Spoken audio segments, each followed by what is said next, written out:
And we're back with another The Shoe Blog. Today we're talking about not just any love story. Today is a special day in my life. It's the one many little girls dream of. I am getting married today.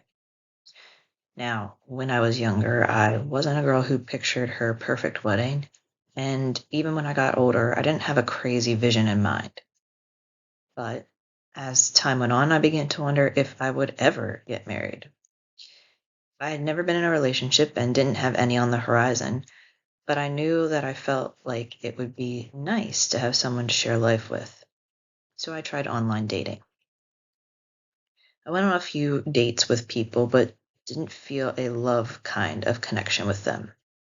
I knew love could grow, but I also knew I didn't want to be unequally yoked, whether with that be a unbeliever or someone who wasn't on a different Christian path than me. Then I met Nate. I will say it wasn't love at first sight, and I wasn't even sure if I believed in that. But when I met him at Coffee Co., he had a larger beard, and I never pictured myself with someone who had a beard. But we talked for 3 hours about many different things, and not just surface level things, but deep things too, which I enjoy discussing. We decided to continue our friendship. Month of getting to know one another, I asked Nate to go for a walk after our respective Easter celebrations with family.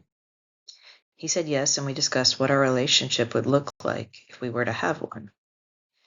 After that walk, Nate asked me to be his girlfriend. Everything was easy in our relationship, but I will say I feel so blessed to have this man in my life.